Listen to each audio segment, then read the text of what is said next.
Hey friends, it's your girl Nott. Wanted to chit chat with you. It is, was it Thursday already? I want to talk to you for a minute. I'm really excited. I am sitting in my Nott spot. People would ask me like, where are you sitting or where are you at in your house? I am upstairs. I live in a Cape Cod. I'm upstairs, and this is my little Nott spot. I have a sofa. I write my letters. My sister sent me a letter, and I'm going to try to hide it. My sister, I told you, me and my sister have been sending one another letters, and I love it. But one thing that she does that is so cute is she draws on it. Isn't that so cute? She's cute. She's an artiste. So yeah, I sit up here. I write my letters. I commune with my friends on for chit chats with Nott. Right now I'm drinking my tea in my favorite cup, of course.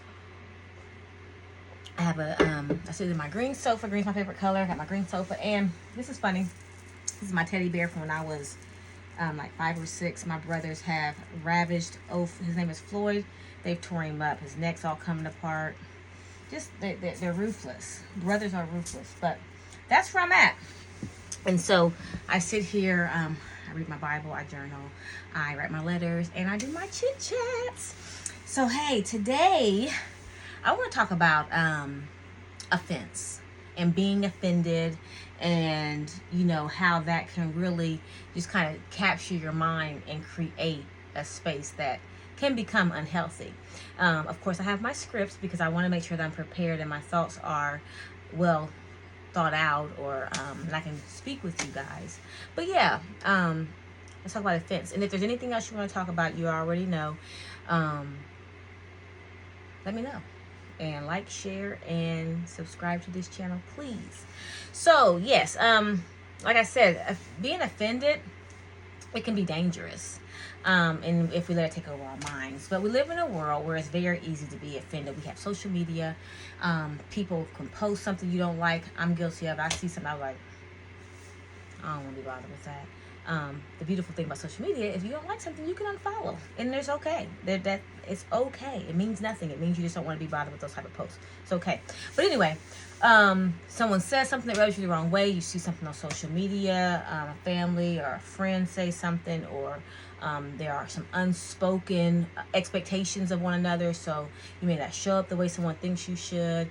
Emails, anything in that kind of communication is can be read wrong, and so people are easily offended. The one thing I like about writing a letter is you have some moments to take some time and really be thoughtful. But that's another conversation for another day.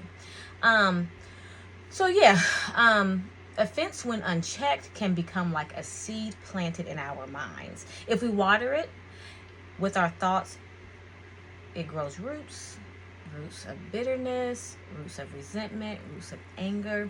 And these roots don't just stay in our lives, they spread, they begin to affect everything, because you know, someone can offend you even if you're not one to talk about the person, but you know, when somebody says something about them, you may not say anything, and you know, sometimes your silence is enough of a response. But you've been offended by somebody, and it affects your peace, and it can even affect your physical and emotional health. So you know, but here's the thing, offense is a choice. Being offended is a choice.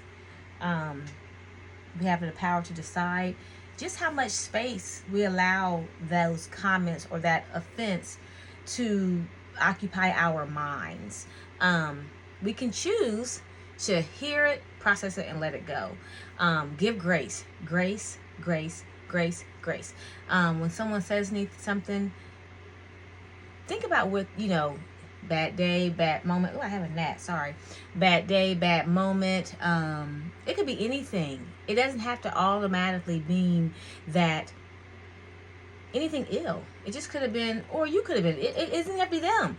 You could have been in a space where, you know, folks have gotten on your nerves, you're tired, and you just took it wrong.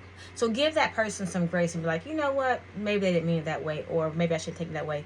And God forbid you ask them. How about that? Just take it for yourself for a moment. Be confident enough in yourself and say, let me see what they really meant, because that could have been all wrong. Me and my husband, we talk a lot, and he'll hear something completely different than what I said, or I'll hear something completely different than what he said.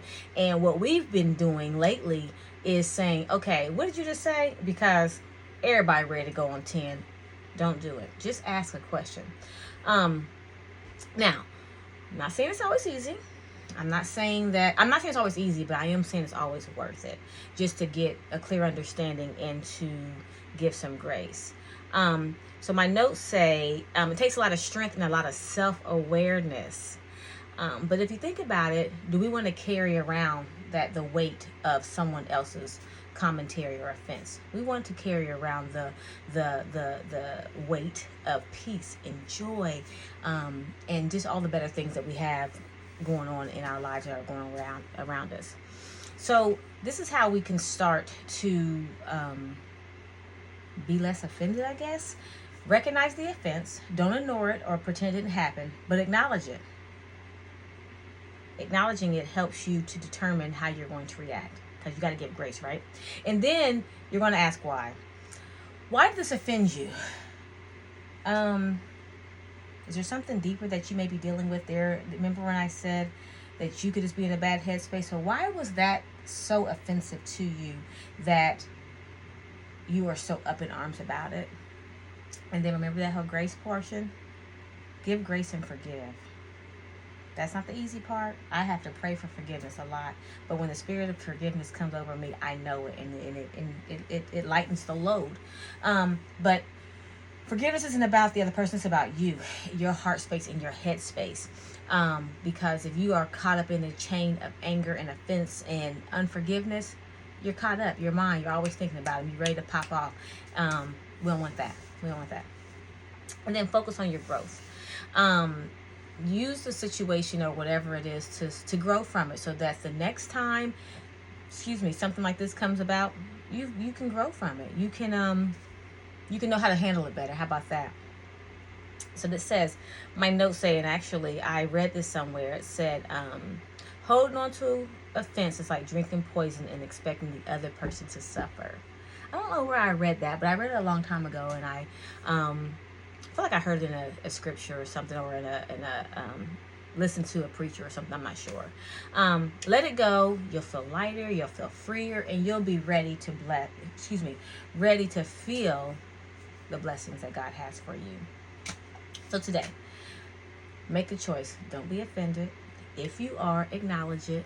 Give grace to yourself and to the other person, and give yourself a moment to say, I choose peace. And I promise you, in doing so, you'll feel lighter and you'll feel better. As always, again, I ask you to please like, share, and subscribe to my YouTube channel. Don't forget to journal. Don't forget to read your word. And I look forward to chatting with you all soon. Bye-bye.